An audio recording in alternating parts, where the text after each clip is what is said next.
The fire was a genius. Not a stable genius, an unstable genius, but a genius for sure. And it was also, the fire was hot, too. A hot genius, like Mayim Bialik. I'm signing an executive order to open up the pumps and valves in the north.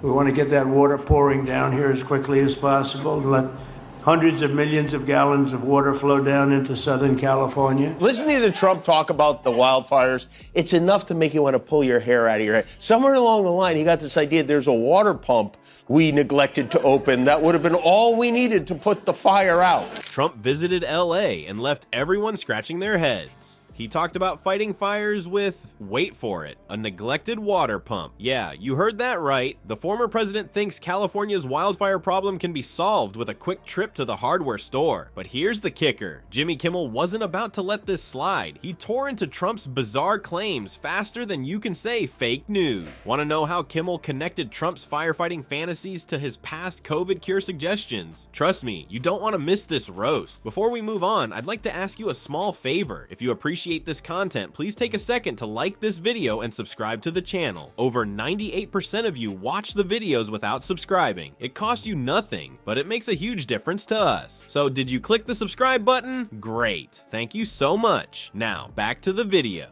Thus, our favorite orange-tinted reality TV personality made the decision to visit Los Angeles, and he was well prepared. Trump arrived in town as if he were going to play the lead in the upcoming disaster film, Fiorinato versus the Donald. However, he brought his big, lovely brain, his trusty sidekick, rather than real solutions. That person who is, like, really smart. They say it's an endangered species. Well, how is it endangered? No wonder it's endangered. It's not getting any water. How do you, if you have a fish and you're stopping the water, isn't that going to hurt the fish? I don't think we should give California anything until they let water flow down into there. It's from the north to the south. This is a political thing. I don't know what it is. You know, they talk about the Delta smelt. It's a little tiny fish like this. Great point, Jacques Cousteau.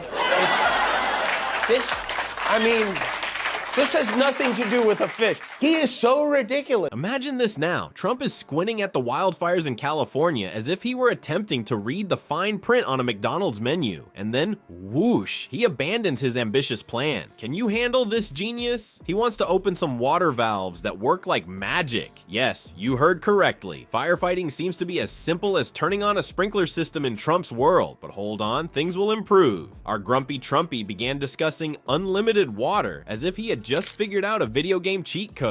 Up, up, down, down, left, right, B, A, start, and voila, unlimited water. I wish someone had told those unfortunate firefighters in California sooner. In the meantime, you could practically hear Californians scratching their head. Most likely, they wanted to know if Donnie Diapers had been munching on some of Mario's World's magic mushroom. Come on, Trumpster, it's not as easy as hitting the A button on your Nintendo to put out fires. Johnny Can't Unite Us was here in LA this weekend, and we really rolled out the orange carpet for him. Governor Newsom was on hand to greet the president and first lady as they landed. They spoke with the press. The governor, he did his best to make nice. He said in front of reporters to the president, he said, "You were there for us during COVID, and we won't forget it," which is like telling Michael Myers he was there for us Halloween, and we won't forget it. Taken care of. This was a horrible thing to watch, and the way it just kept going, and then they'd find another area. It was like a genius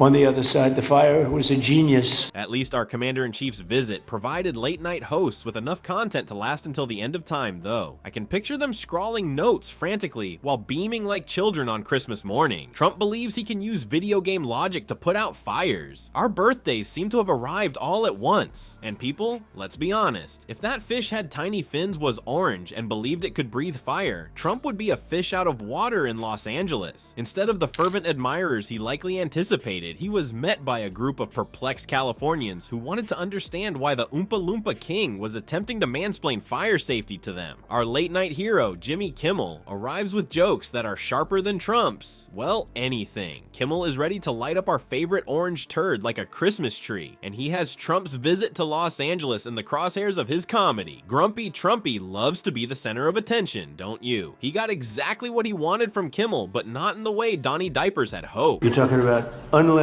water coming up from the Pacific Northwest. That's right. He will be issuing an executive order making the whole state a Six Flags Hurricane Harbor. And That should solve all our problems.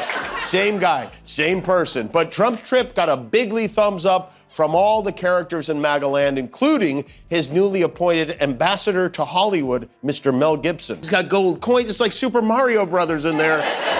I think it's important to remember the man criticizing us for our response to the fire is the man who suggested we inject bleach into our bodies to stop COVID. Kimmel began by claiming that Trump was given the orange carpet. Talk about a warm welcome, don't you think? The worst part is that Kimmel wasn't merely making jokes. More than those wildfires in California, he was roasting Trump. Do you recall when Trump proposed using bleach injections to combat COVID? Kimmel certainly didn't forget. As he noted, the man criticizing us for our response to the fire is the man who suggested we inject bleach into our bodies to stop CO. Trump's criticism of California's wildfire response was ironic. Bleach is the solution to everything in Trump's world, I suppose. Have a stain? Bleach. Do you have a virus? Bleach. Do you have a wildfire? Bleach. You guessed it. Kimmel, however, was not finished yet. He likened Trump's firefighting concepts to the crayon drawings of a toddler. Can you imagine it? Little Donnie drawing stick figures with buckets of water while seated at his desk, his tongue protruding in concentration. If it weren't for the fact that this man was once in charge of nuclear codes, it would almost be cute. As Kimmel continued to deliver zinger after zinger, the audience was in stitches. He even made fun of Trump's proposal to make California a Six Flags Hurricane Harbor in order to address the state's wildfire problems. After all, what better way to say fire safety than a massive water park? The tagline, "Come for the slides, stay for the not being on fire," is now clear to me. The problem is that, in between all the laughter, Kimmel was revealing some harsh realities. Trump's genius plan appeared to be as solid as a chocolate fireman by the end of his monologue. Melty, messy, and in a real emergency, totally useless, you know. Kimmel concluded with a zinger that left Trump supporters furious and the audience yelling. This is where things become interesting, though. The majority of people believe that Trump's trip to Los Angeles was just another opportunity for him to make up stories about fires. But what if this wild and wet story isn't the only one? Well, people, there you have it. With his Super Mario strategies, our orange-tinted superhero believed he could put out fires. However, as in video games, sometimes saving the day requires more than simply jumping on things and yelling gibberish. Kimmel reminded us that sometimes the best course of action is to extract as much comedy as possible from a lemon, or in this case, an orange, that life throws at you. Remember that while we are giggling over Trump's water pump fantasies, actual firefighters are using science and strategy to fight fires. Perhaps the next time a disaster strikes, we should follow the advice of the experts rather than the man who believes that bleach cures everything and windmills cause cancer. Speaking of catastrophes, watch our upcoming video if you thought this was crazy. Trump goes mad after Jimmy Kimmel and Stephen Colbert exposed Melania with one word. Believe me, Grumpy Trumpy is going to become even more grumpy.